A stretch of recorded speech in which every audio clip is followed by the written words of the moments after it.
Assalamualaikum warahmatullahi wabarakatuh. Salam, Om Swastiastu, Namo Buddhaya, salam kebajikan. Siamo tutti fratelli. Halo teman-teman semua, tahukah kalian, air adalah sumber kehidupan kita. Tapi jika siklusnya terganggu oleh perubahan iklim atau tata kelola lingkungan yang buruk, ia dapat menjadi ancaman yang sangat mematikan. Berdasarkan data terkini dari Badan Nasional Penanggulangan Bencana atau BNPB, banjir mendominasi lebih dari 70% bencana hidrometeorologi di tanah air kita. Belum lama ini, banjir besar di awal tahun melumpuhkan sejumlah wilayah di Jabodetabek serta memicu bencana ekologis masif di wilayah Sumatera. Hal ini membuktikan bahwa ancaman ini nyata dan segera membutuhkan solusi. Bayangkan, dalam sekejap, harta benda yang Anda kumpulkan seumur hidup terendam dan hanyut oleh derasnya air. Banjir bukan sekadar urusan genangan, tapi juga menjadi ujian kemanusiaan dan lingkungan kita. Mari kita membuka mata serta segera bertindak sebelum bencana menghampiri. Melalui video ini, saya akan mempresentasikan mengenai sistem peringatan dini dan mitigasi bencana banjir demi keselamatan bangsa agar yang tidak tahu menjadi tahu, yang tahu menjadi waspada, dan waspada menjadi mencegah. Saya Muhammad Habib Saputra dari kontingen 14 PMR Wiraman 1 Banyumas. Selamat menyaksikan. Assalamualaikum warahmatullahi wabarakatuh. Waalaikumsalam warahmatullahi wabarakatuh. Salam, Om Swastiastu, Namo Buddhaya, salam kebajikan. Siamo tutti fratelli. Halo teman-teman semua. Hai. Apa teman-teman? Baik. Tahu kan nih kita hari ini mau ngapain? Pada kesempatan kali ini saya akan mempresentasikan mengenai peringatan bencana. Salah satu bencana yang akan saya sampaikan adalah bencana banjir. Nah, tapi sebelum mulai presentasinya, sebenarnya kita berkenalan dulu teman-teman. Dari kenalannya, saya akan memberikan hashtag, teman-teman bisa langsung tuliskan nama di sini ya.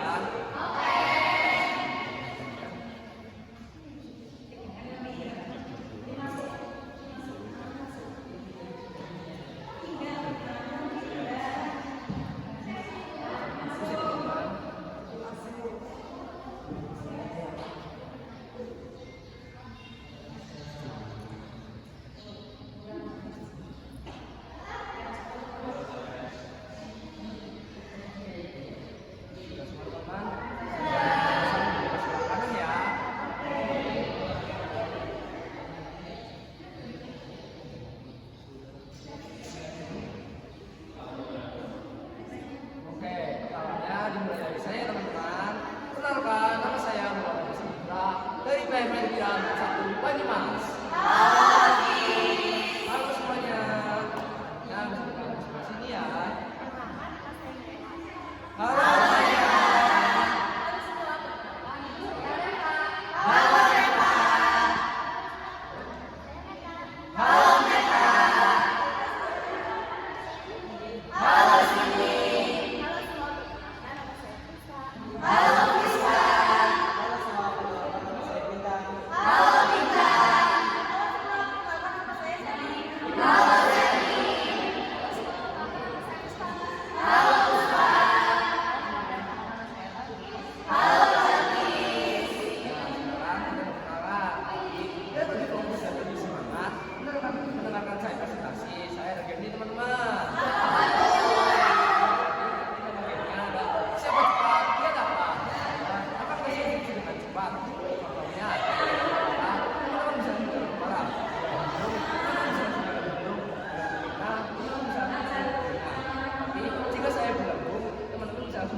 Kan ya. Sebelum permainan dimulai, teman-teman bisa siapkan dulu ya.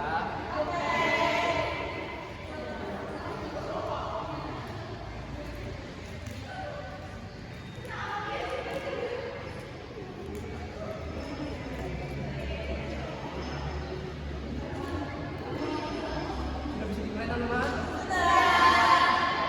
Siap. pegang kepala, hidung, telinga, mulut. Boom.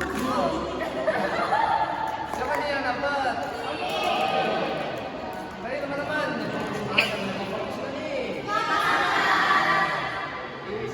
Kasih ya. Saya akan menjelaskan tapi sebelum ini materi belajar, apa itu istilah bencana dalam kehidupan saya? Ya, ini kurang lengkap ya. Jadi bencana merupakan peristiwa kejadian alam yang disebabkan oleh fenomena alam yang luar biasa atau yang disebabkan ulah manusia yang dapat menyebabkan kerusakan lingkungan, jiwa, dan kerugian material. Karena masyarakat setempat tidak dapat mengatasinya sehingga bukan bantuan dari Tuhan. Kemudian ini akibat dari peringatan bencana yang dilakukan. Ya, kemarin tapi ya akibat dari peringatan bencana yang dilakukan ya bukan lupa rusaknya bangunan dan infrastruktur lainnya. Juga lingkungan pada saat bencana juga lazim kebakaran yang lain dan terhentinya kegiatan ekonomi. Bencana juga tidak jarang menimbulkan tekanan mental sehingga banyak orang yang mengalami depresi. Nah, teman-teman, untuk penjelasan singkat istilah bencana dan akibatnya. Sekarang, mari kita mengenal bencana berdasarkan waktu kejadiannya. Bencana dibagi menjadi dua waktu kejadian. Yang pertama, bencana yang terjadi secara tiba-tiba. Teman-teman ada tahu nih contohnya apa? Ya, teman-teman, nanti kurang lengkap. Ya, ini sebelum nanti ya. Jadi, bencana yang terjadi secara tiba-tiba ada tsunami, gempa, badai, letusan gunung api, dan tanah longsor. Beberapa bencana ini memberikan tanda-tanda sehingga kita dapat mengamankan diri. Tapi ada yang sangat berbeda dilakukan oleh perangkat teknologi canggih sekali. Kedua, ada bencana yang terjadi secara perlahan dengan munculnya tanda-tanda sehingga kita dapat melakukan tindakan-tindakan untuk mencegah dan mengakibat pada normal meningkat menjadi situasi bencana. Misalnya, kaum pangan, kerusakan lingkungan. Langkah-langkah yang dapat dilakukan sebelum bencana terjadi. Pertama ada kesiapsiagaan. Kesiapsiagaan adalah upaya-upaya penggunaan kemampuan untuk secara tepat bencana. Upaya ini dapat dilakukan oleh pemerintah, kelompok masyarakat, sebuah keluarga, oleh diri kalian sendiri. Jadi loh, kesiapsiagaan menyusun rencana tahapan bencana, peningkatan kemampuan utama dan lain-lain. Kesiapsiagaan dilakukan sebelum bencana terjadi. Tujuan untuk mengurangi korban dan kerugian akibat bencana. Yang kedua, ada mitigasi. Mitigasi adalah upaya-upaya untuk mengurangi akibat bencana. Upaya ini dapat dilakukan. Upaya ini dipusatkan pada ancaman bencana. Misalnya, pengelolaan air bersih. Karena pada saat terjadi air bersih sangat sulit dicari. Yang ketiga, ada pembangunan tanggul banjir dan tempat evakuasi, pembujukan lereng yang longsor, dan lain-lain. Nah, untuk mengurangi risiko akibat bencana, salah satu langkah penting yang dapat kita lakukan adalah melakukan tas siaga bencana. Itu adalah tas siaga bencana. Nah, teman-teman yang tahu nih tas siaga bencana apa? Jadi, tas siaga bencana adalah tas yang disiapkan oleh anggota keluarga atau individu yang bertujuan untuk bertahan pada saat bencana sebelum bantuan datang. Pasien bencana sebagai tahan air dan diletakkan pada tempat yang menjangkau. Teman-teman yang tahu nih isi pasien bencana apa aja? Ya, dapat sekali teman-teman. Jadi saya kurang lengkap ya. Saya isi lengkap ini. Jadi isi pasien bencana obat-obatan ringan, persediaan air minum, makanan kering seperti biskuit, lalu ada senter, fluid, korek api, lalu ada pakaian bayi, lalu ada susu, peralatan kantong plastik dan kantong plastik besar. Nah, ada juga gunanya teman-teman menambahkan foto keluarga. Foto keluarga akan sangat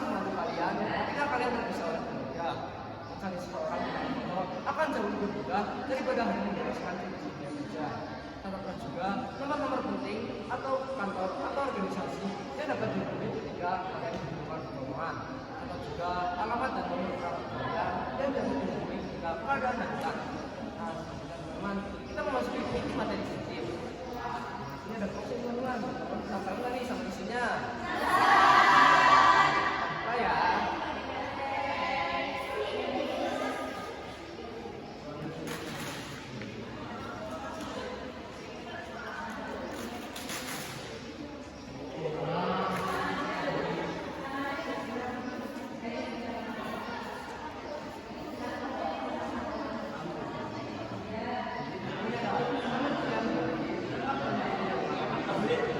Kemudian dapat kita lakukan. Teman-teman pada tahu nih pengertian dari bencana banjir. Banjir merupakan peristiwa meluapnya air yang memenuhi permukaan tanah yang ketinggiannya melebihi batas normal. Banjir disebabkan kalau curah hujan terjadi sebagai gelombang pasang atau peristiwa alam lainnya. Dampak banjir dalam menangani dapat menimbulkan kerugian dan korban akibat bencana. Bencana banjir sering diikuti oleh berbagai masalah kesehatan seperti wabah batuk. Mana-mana ada tahu nih yang penyakit apa saja yang biasanya timbul pada saat banjir terjadi. Ya, teman-teman, tapi tetap ya, saya di sini tetap.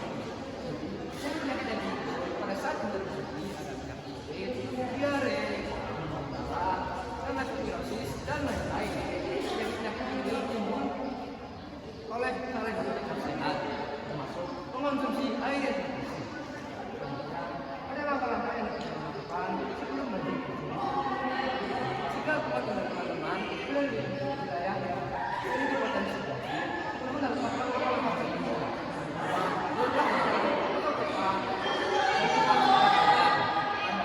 Teman-teman yang biasanya tidak boleh kedalam air banjir.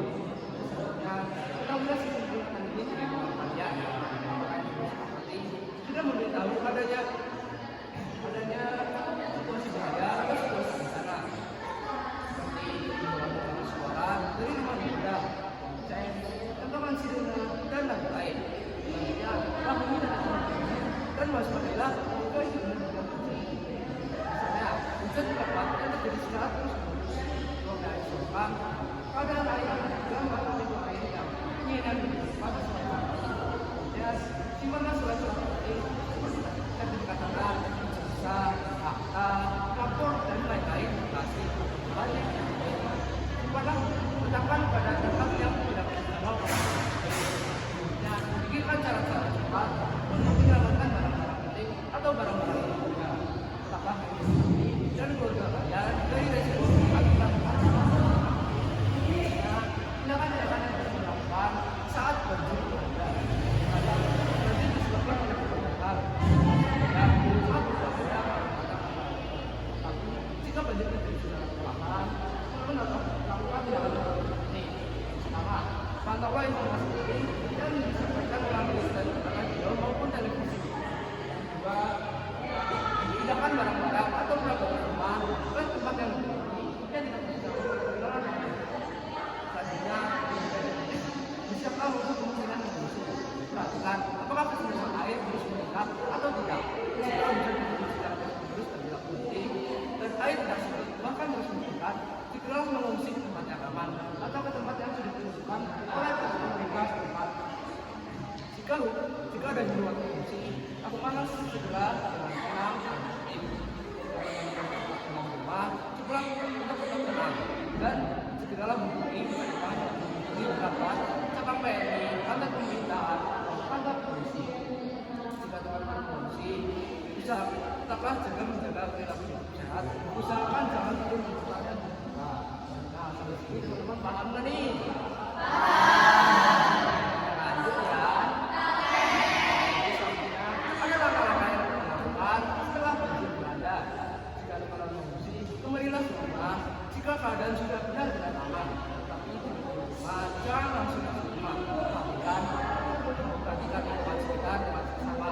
Kalau ada bahaya yang bersembunyi, misalnya bagian rumah yang kotor, kabel yang berada di listrik, kebocoran gas, hewan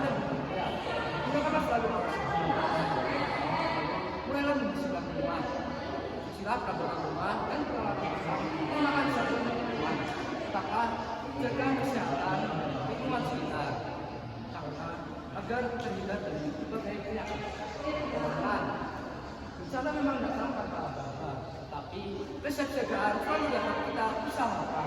Sebagai peserta sendiri, kita belajar bahwa keselamatan bukan hanya tugas pemerintah maupun relawan, melainkan tanggung jawab kita bersama.